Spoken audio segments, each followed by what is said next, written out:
हुकूमत ने फैसला कर लिया है, उनको ऑफर भी दिया है कि वो फ्रांस या स्पेन में सफीर बनाए जाएंगे, बशर्ते कि वो हाथ हौला रखें।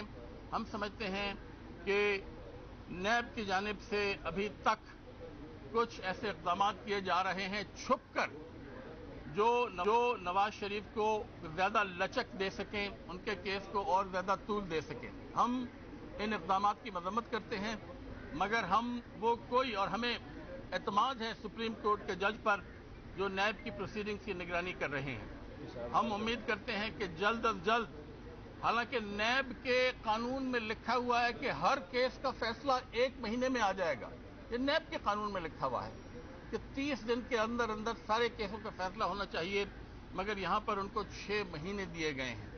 इसके बावजूद हम समझते हैं कि पाकिस्तान में अब ज़रूरत इस बात की है कि मौजूदा हुकूमत जो बिल्कुल काम नहीं कर पा रही, जो एक कठपुतली हुकूमत है, अब वक्त आ गया है कि अवाम को दोबारा मौका दिया जाए। 4 साल से ज़्यादा का अरसा गुजर चुका है कि वो इलेक्शन में हिस्सा लेकर अपनी पसंद की अपनी हुकूमत को मुंतखब करें, जो अवाम के तर्जुमान, अवाम के जज्बात की अक्कासी कर सके और उनकी तर्जुमानी कर सके। शुक्रिया। डार के बारे में जी, इसाक डार इसाक डार आज पेश हुए हैं, उसकी लेटेस्ट जो तफसीलात है मेरे पास नहीं, मगर मैं एक बात बताना चाहता हूं जिस पर मीडिया सही मानों में अभी तक रोशनी नहीं डाल सका।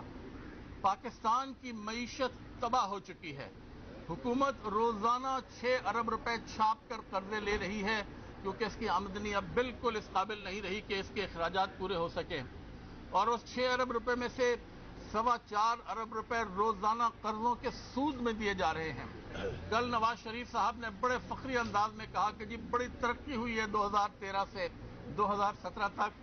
मैं समझता हूं कि आप तमाम माहिरीन माशियात इस बात पर मुत्तफिक है पाकिस्तान में कि पाकिस्तान की मईशत को इन्होंने मजमूई तौर पर तबाह कर दिया है।